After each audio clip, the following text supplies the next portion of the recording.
cumprimento o nosso hospedeiro que nos aqui recebe. Eu tirei o casaco depois de pedir autorização ao Manel Carvalho da Silva e, sobretudo, porque esta é uma sessão de trabalho. Eu venho aqui, sobretudo, ouvir e aprender. Claramente que para esta audiência não preciso de entrar em detalhes. O tema das competências não é um tema novo, é um tema sempre presente, sempre o foi e sempre o será, e por isso não é por aí que estamos a fazer algo de novo. A questão é que no contexto que vivemos hoje, sobretudo induzido pelo impacto do vírus e da doença associada, sabemos que também temos um contexto novo que pode acelerar esta discussão sobre as competências num período pós-Covid, e chamo o período pós-Covid desde já aquele que vivemos hoje, portanto, após um estado de emergência, sobretudo dominado por um contexto de incerteza, que é verdadeiramente um contexto de incerteza, até porque nós estamos ou vamos presenciar nos próximos 2 meses no Hemisfério Sul pela primeira vez a convivência entre o vírus com o vírus da gripe, e podemos aprender para aquilo que se irá passar no outono e no inverno, e se de facto sabemos alguma coisa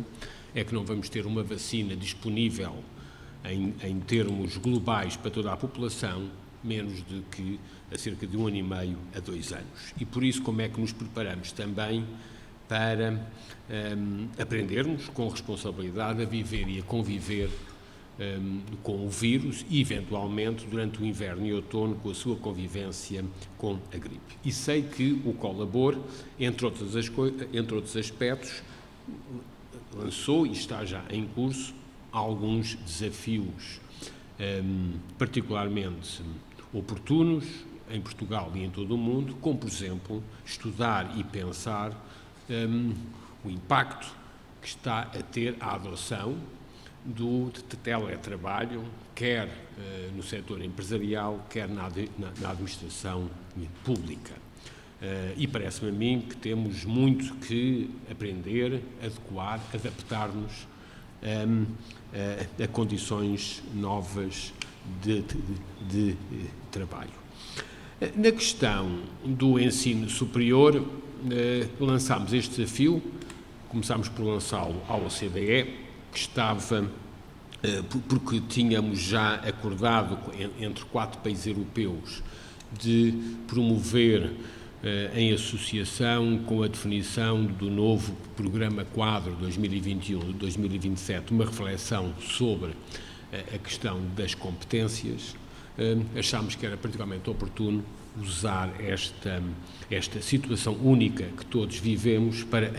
acelerar e focar nas condições, nas oportunidades para o desenvolvimento específico de uma oferta do ensino superior que seja cada vez mais adequada às necessidades que todos vivemos, sobretudo no contexto europeu, nesta área. E por isso, esta reflexão que estamos a fazer a nível nacional insere-se num estudo comparado com a OCDE, tendo como referência 4 países, ou análises comparadas em 4 países europeus. Mas, para além do trabalho em si da OCDE, interessa-nos usar esta oportunidade a nível nacional e mobilizar os atores, nomeadamente aqui o Laboratório Colaborativo Colabor e os seus parceiros, para não apenas chamar a atenção, mas como induzir desde já, a partir do próximo ano letivo, respostas que nos possam melhor posicionar neste período e também, obviamente, naquilo que não é apenas agora, neste verão, o plano de estabilização social e económica, mas depois o processo de recuperação económica a partir de janeiro de 2021. Para este verão vivemos situações também particularmente inéditas. É um verão onde os chamados trabalhos de verão vão ser certamente muito diferentes e, por isso, por exemplo, mobilizamos a comunidade académica e científica para fazer ações este verão e neste momento estão a ser preparadas um conjunto de cerca de 300 ações num leque alargado de instituições universitárias e politécnicas. Mas, em qualquer caso, portanto, estamos a viver contra o tempo, como sempre, diga-se de passagem, e temos um período dos próximos 3 a 6 meses, mas também pensar no médio prazo do próximo e o ano letivo seguinte e depois posicionarmos para a próxima década. Portanto, esta discussão parece-me a mim que deve estar centrada em 3 tempos: o imediato, aquilo que se pode fazer e que estamos a fazer e que se pode aprofundar e melhorar durante os próximos meses daquilo que chamamos de estabilização social e económica, aquilo que pode e deve ser feito nos 2 próximos anos letivos num contexto de acelerada recuperação económica e no âmbito de um pacote de recuperação económica, onde, efetivamente, no contexto europeu, se discute novas cadeias de produção e, sobretudo, a soberania europeia, porque a crise também veio mostrar uma dependência particularmente acelerada da Europa, sobretudo da Ásia. Por exemplo, na indústria farmacêutica, sabemos hoje que 80% das matérias-primas que a Europa consome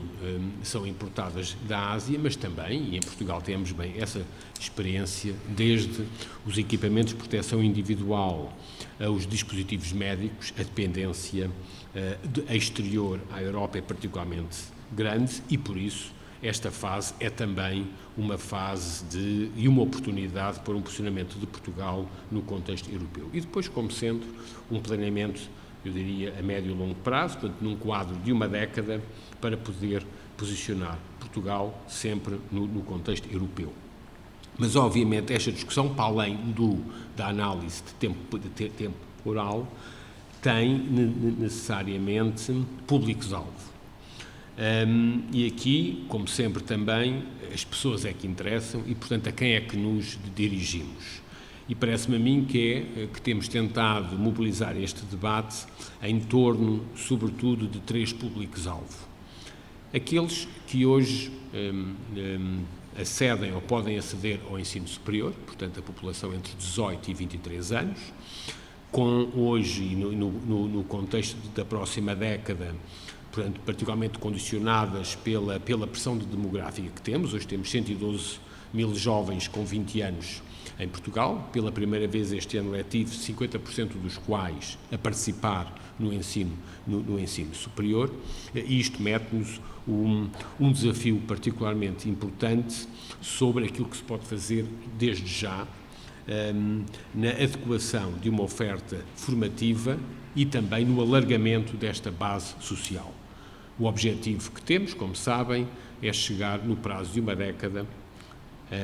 em 6 em cada 10 jovens a participar ativamente no ensino superior, partindo do princípio que isso é uma forma clara de qualificar a população portuguesa no curto prazo. Depois temos o público-alvo daqueles que ou já têm pelo menos um grau de ensino superior ou já o podiam ter tido e que não tiveram a oportunidade de aceder ao ensino superior. Estamos a falar na população, sobretudo, entre os 23 e os 35 anos, que é, como muitos de vocês têm mostrado e dito, uma geração que vai enfrentar a segunda crise, ou que está a enfrentar a segunda crise económica e de emprego na sua primeira entrada ao mercado de trabalho. Temos neste mês, cerca de, como todos os anos, ou como nos últimos anos, pelo menos 80 mil jovens com 23 anos à procura do seu primeiro emprego, e sabemos que esta, e sobretudo a condição ou as condições externas que têm, de uma certa forma, pelo menos em algum contexto de empregadores induzido ao teletrabalho, está a mudar também completamente a forma do acesso ao primeiro ou aos primeiros empregos. E, portanto, esta população entre 23 e 35 anos, alguns certamente no primeiro emprego, outros nos primeiros empregos e que não têm uma situação estabilizada de emprego.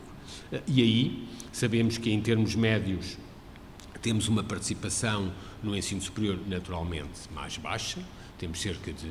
1/3 desta população no ensino superior com formações, dessa população a nível nacional com formações superiores e por isso temos obviamente dentro deste público-alvo uma diversificação grande de nichos, quer para a qualificação,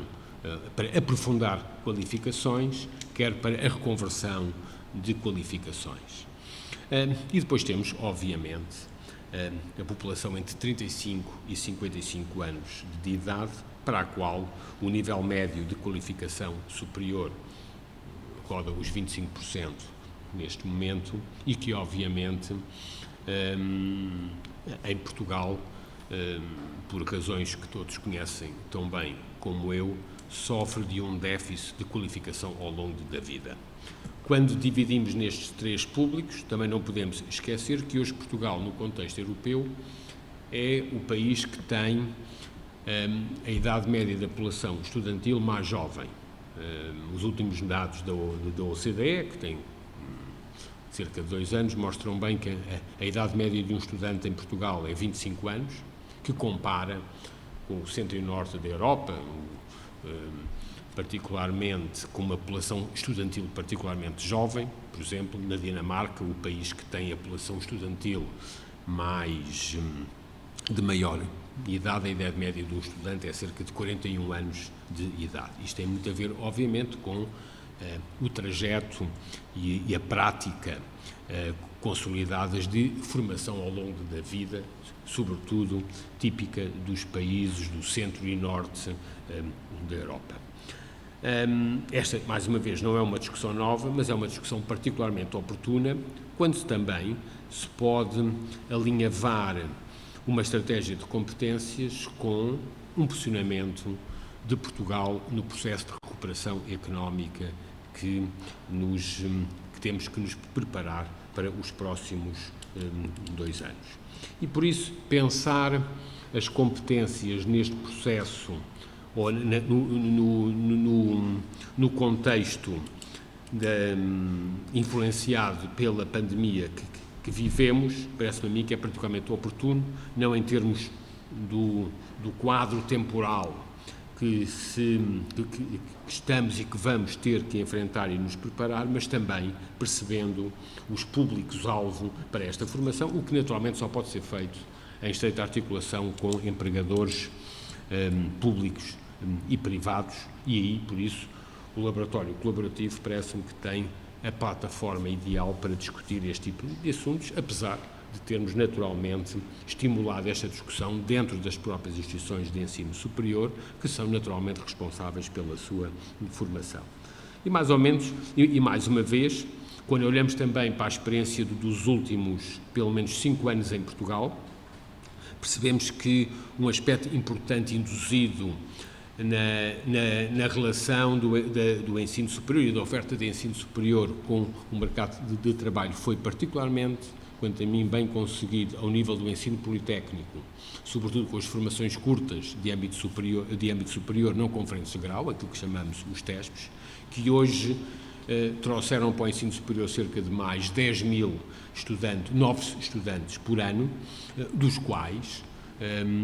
ficou claro que estas formações curtas funcionam sobretudo como um elemento de confiança entre, por um lado, as famílias, mas também entre os empregadores, e que, por isso, mais de 60% desses jovens depois continuam para o ensino superior. E esta prática, se formos a ver, foi particularmente importante para atrair para o ensino superior uma população jovem e começam a aparecer casos importantes na população mais adulta. Em todo o caso, é ainda uma oferta particularmente relevante apenas para os jovens e o desafio de passar esta experiência para a população mais adulta que nunca foi ao ensino superior é obviamente um desafio importante hoje que o ensino politécnico enfrenta. Na área do ensino universitário, as formações curtas não conferentes de grau, com possibilidade de acreditação para os graus, têm sido, como sabemos, particularmente importantes e quase exclusivamente importantes nas escolas de Economia e Ciências Sociais, nomeadamente em Lisboa e no Porto,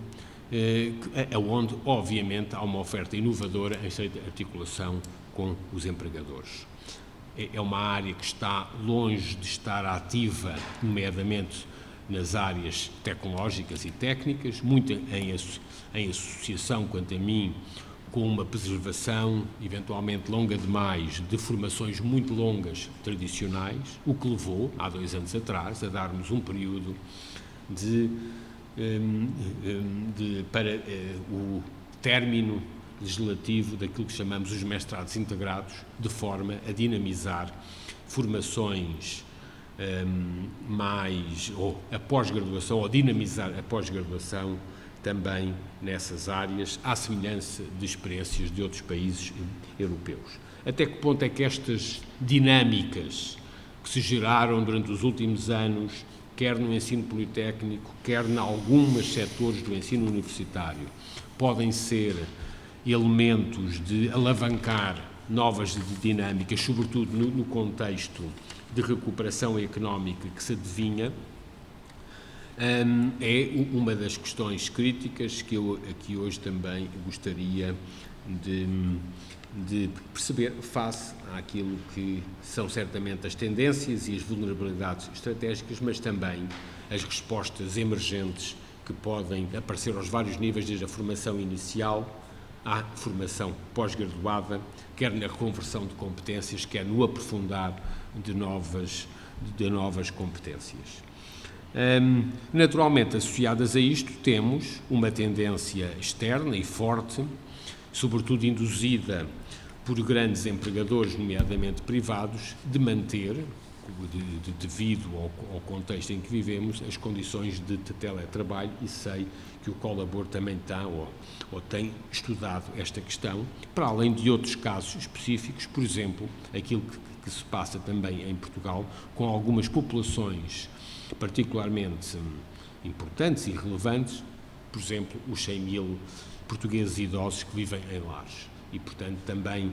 áreas que podem ser particularmente importantes ser estudadas. E, portanto, isto é para dizer que, para além de um cenário macro, há, obviamente, questões muito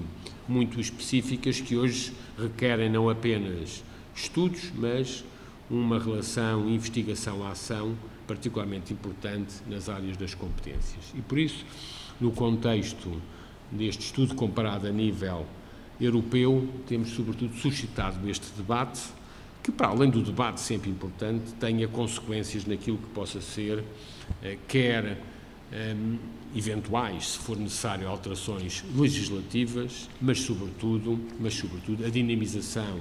de programas de